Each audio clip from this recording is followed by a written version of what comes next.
I'm excited to have with me today Kirsten Newbold-Knipp. When I met Kirsten, the first thing she told me is that she is a builder, and we instantly connected because I like to pride myself on being a builder as well. She was an early member of HubSpot and later went on to build marketing organizations at SolarWinds, BigCommerce, and Convey. She also spent 3+ years at Gartner. I feel like that's like the big name, Gartner, been around forever. Research as a vice president and advised CMOs on refining their strategy, their organization, and what their MarTech priorities may be. Recently, she joined Full Story, a digital experience analytics company, as a CMO. We'll talk about it later, but one of the interesting things about this is that she joined the company while we've all been remote. So we're going to talk about what that means and what that was like. So if we switch gears, like this is a very relevant topic to me because we have a younger marketer on the team and all about sort of how do you reach out, how do you connect to people. She reached out to me and she said, "Hey, I love your podcast. I'm a young marketer. I like to listen to the podcast series. I learn things from it. You have a newsletter and it's great that you're teaching people all of these things, but it makes me realize that there's so much I can learn and I feel like I need a mentor. Did you ever have a mentor?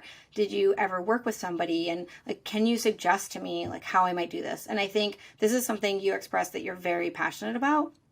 And so I'm wondering if you could talk a little bit about why are you passionate about helping either mentor people or help them introduced to the idea of mentoring? Yeah, absolutely. It's funny. I even, when it comes to the topic of mentoring, it was very top of mind years ago, so much so that at my, I won't say how many years, grad school reunion, at my many years grad school reunion, there is a group of us. We have a Sloan women's group that gets together every year, and some number of us travel and see each other and hang out, and it's pretty amazing. But during our reunion, when everyone was back on campus, we actually put together a set of lightning talks that were like 7 minutes on different topics. And as we sourced topics from folks, asking them, "Hey, what do you want to learn about?" The topic of mentorship kept coming up. And then, of course, we asked each other, "Okay, who can talk about this?" And we all look at each other, sort of blank stares. We're like, "I don't know. Are you doing it well? I don't know. Are you doing it? Do you have a great mentor?" And what we sort of came to realize was that the idea of the mentor of old, I'm going to take you under my wing and I'm going to bring you along with me in my career, and you're going to learn all of the 27 things that you need to know to be successful at insert job X. That almost doesn't exist at all anymore. And rather, what we sort of all concluded, and eventually two of us joined up and did this talk, and we said, "Here's what we've learned from talking to all of you and from thinking about what's worked in our careers, is that now I sort of talk about my personal board of directors, which comprises many mentors, and they're mentors that I look to for different things." I would say my dad is still on that personal board of directors, although increasingly less so. He retired a long time ago now, and it's like he's less connected to what I'm up to, but still there for great advice. But former bosses, sometimes peers, sometimes people who have worked for me who are just better than me at something, friends and the like are part of that personal board of directors. And the way that you should think about building your board of directors is thinking about, for that moment in your career, based on where you're at, what do you think your weaknesses are? What do you not know? What is the unknown unknown? Sometimes you don't know what it is. So sometimes it's find someone who's in the role that you aspire to. Sometimes it's understand what your 2 or 3 biggest weaknesses are. One of mine, I neither like nor am good at internal politics, but I recognize that they exist. That took me a while, right? The acceptance and acknowledgement that they exist. And then using, maybe in my case, clarity and empathy, right? I sort of am very direct. I address it head on. I will talk to people about it. But even learning to tone down some of my instincts to be too direct are things I learned from other colleagues and classmates. I have a good classmate. She's a CHRO. So she's a people person at a tech company. And when I have a really tricky one, I'll be like, "Cindy, I want to tell this person this. I know I can't tell them this. What can I tell them? How can I talk? Let's workshop this, because I know what I'm about to say is not the right thing." Yeah, And that's that's awesome. been hugely helpful. So I don't know if that resonates with you, but that's definitely, as I talk about it to people on my team or even to peers, certainly the way that I've been finding it to work well.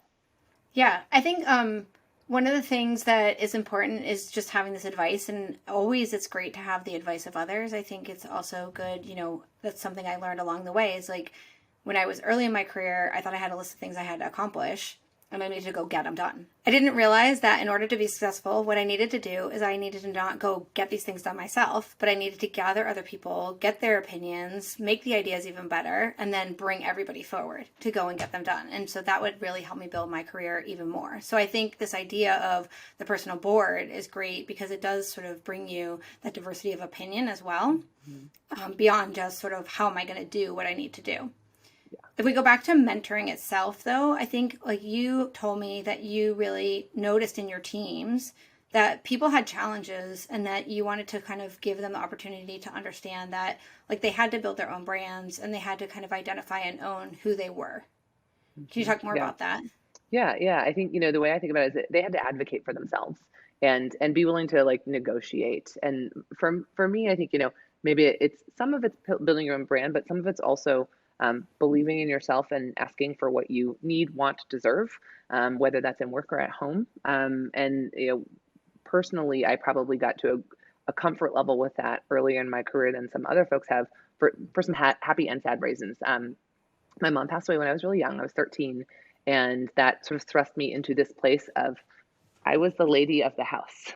There were things that I had to go do, figure out, learn that just like you had to do it. But on the happy side, I also had a dad who was not very mom-like at all. And he's a businessman, and he sort of, it didn't matter whether you were a son or a daughter. He was a negotiator, and he was going to show you that that was how life was done. So whether it was negotiating the rate to a rental car or, your job title or your pay rate, those were things that were like underlying assumptions in the fabric of my family. So I sort of came away from this both having been thrust into things young with a dad who's just like, no, it's assumed everything's negotiable and you get to like, unless you ask for it, you won't get it. So you should advocate for yourself. And it took me a few years being, post college even before I realized that that was not the norm. And I would sort of encounter friends or my husband, even in some cases, we've talked about anecdotes where, he didn't, you and I even talked about this, like, he didn't know you could ever go back and be like, you gave me a B+ on this, but I think I deserve an A because I did this and this and this, and I want to show you my work. Or, whatever the thing is, his family just negotiating wasn't a thing. And I think women in particular tend not to negotiate for ourselves. So I spend a good bit of time with my teams. If there is someone that I don't think is negotiating for themselves, sometimes it works out not in my favor because they will come and ask me for more money. But course. It's great because I'll also be like, well, let's really talk about this. Let's talk about the KPIs. Let's talk about the results. If you come to me with a proposal that's credible and we're like on the right path, I'm super going to advocate for you. If you come to me with I want, I need, and that's it, no, right? I'm going to teach you how to go have that argument. So 3 months from now, we can have the conversation again, and it's going to be much more compelling. And that someday down the road, when I'm not your leader, you feel confident having that dialogue. So that's an interesting component because we recently had Krista, who's on our board, talk to our internal women's group. And one of the things that she said, which really plays into what you just said, is it's important to ask. But what you should ask for is the responsibility of the job you want, not for the title of the job that you want. And if you can go and have the conversation to say, hey, I see the strategic thing that I think I could add a perspective to, and I'd like to own a project, which maybe I know you think is bigger than my capability. Can you take the risk and allow me to own this project, which then proves out that you're a director or you're sort of that next level? Like that is a better way than to say, oh, I've been told that I need to ask, so I'm going to ask you to make me a director. There's not a lot that people can do with that. No, they can't. And that resonates with me so much, right? And sometimes it's right. What you're asking for should be both aligned to your personal needs, but also your business's personal needs, right? Sometimes it's as simple as negotiating for flex time, but sometimes it is. It's I want to be in this role next. If I look at what I'm doing right now and it's not yet there, I should negotiate to say, can I be part of this meeting? Can I lead this project? Can I get to training and test out this thing? And that then gives you the opportunity to say, look, do you agree that I've proven out this capability? I'd like to take the next step, for sure. Yeah, totally. She makes a great point. Okay, so we're running out of time. We've had such a great chat. I feel bad for the editors, but two things. One is to wrap up this concept of mentoring. One of the questions that I think is hard to answer is, where do people go to find a mentor? Yes. So It is a great question, and I'll probably give a laundry list of places that you can look. Most of them are in your backyard, in a sense, right? One is look inside your company, but it doesn't have to be inside your team. Is there someone you respect? Is there someone that you've observed that has a different skill set than you do? That's a great place to look. Second is look at any company you have worked for with in the past. If you're early in your career, maybe you don't have that many work experiences. Think about professors. Think about, this is going to sound weird, but friends of your parents. I actually have someone that I call him that's a friend of my dad's, that I learned some of his back when I was in hospitality. Like my dad introduced me. The guy seemed smart. We jibed, and he was in my career path aspirations. We still stay in touch. People that you've met through school, and people maybe that you meet at conferences, events, and the like, right? Even digital networking can turn into things. I recently attended, essentially, there's an annual event for my undergrad. I'm no longer in that industry, but I attended this event, and it was run by students. And afterwards, two of them were like, hey, I'd really love to pick your brain on something. And I'm like, I'm totally game. It can't be this month because I have a board meeting right now, but let's talk in April, and we have time on the calendar, right? And I think it goes back to the advocacy piece. Sometimes it's people are too shy to ask. And again, if you don't ask, you don't know. And most people are flattered.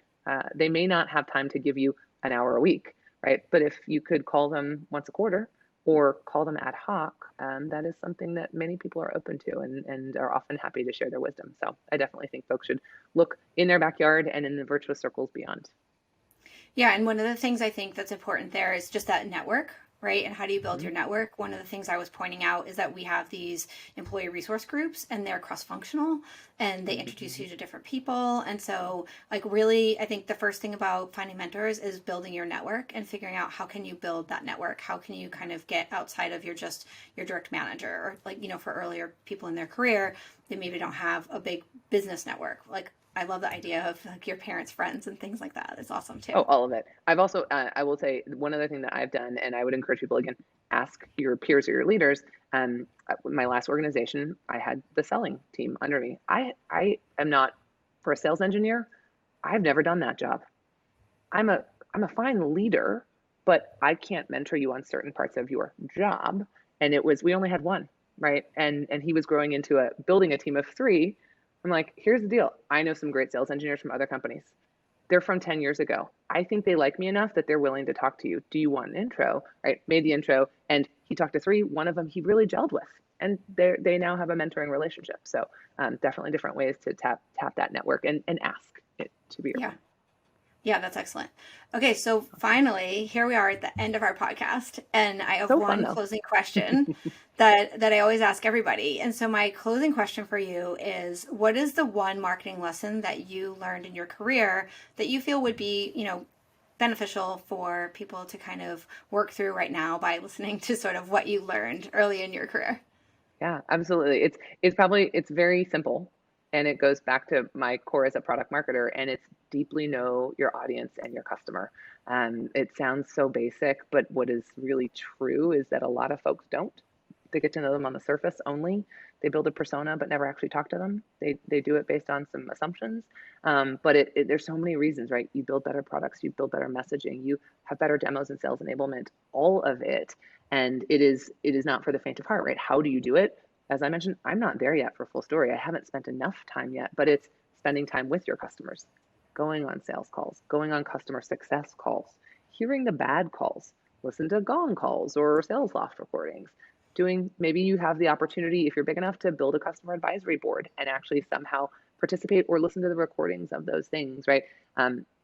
Probably the hardest is experiencing a day in the life of, but sometimes you can get some networking done where you might find a friendly, be like, hey, talk me through what happens, how is that going, and understand what it is that they're really about. And if you're in a position to hire, if you can hire someone who was a customer, that is also an amazing way to build your entire team's knowledge around it. But ultimately, it's deeply, deeply get to know your customer and your audience, and it will make everything 1,000 times better and easier.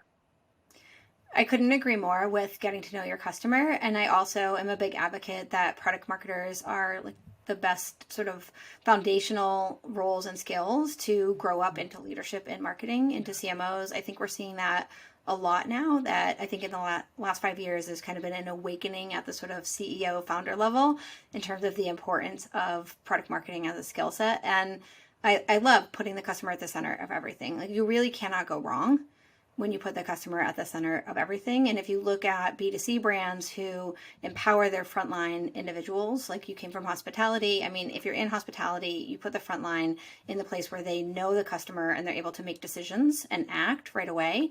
You see those brands just like rise to the top in terms of their value, what they're able to charge, everything. So great insight. Thank you so much. This has been such a great chat. And I just want to remind the listeners that every 2 weeks we have wonderful conversations with CMOs with amazing insights. I love the fact that people are so willing to come on the podcast and really share nuggets of information that they've learned along the way. I love that you have such a passion for mentoring. And you can connect with Kirsten on LinkedIn, on Twitter, anywhere else? LinkedIn and Twitter are the primary. I'm not a super Insta gal, but LinkedIn and Twitter. Yeah. What about Clubhouse? Are you a new Clubhouse hanger? Ooh, I am a Clubhouse hanger. I've done a few. I'm not convinced yet. I'm not convinced. So okay, we're starting to do more Clubhouse. We're hanging out. We started a revenue group at Clubhouse. Maybe you should join us. I'll try it. Check it out. If you like this episode, please like the episode. Go to your favorite podcast distribution area and give us, hands up, stars, likes, whatever it is on your platform so that we can reach other people and also reach out to me, not just Kirsten, but let us know who should we bring onto the show. Who should we talk to? Why? What are the things that are challenging you as you are in your career and trying to do the best marketing of your life? And I'm happy to talk about it. I'm happy to bring those lessons out to you through other people that are in our network or that we can just pound the doors down to get onto the show. So thank you so much, Kirsten. And thank you to my listeners. We'll be back. Thank you so much. It's been great being here, Trisha. And I look forward to listening to your next episode. Thanks.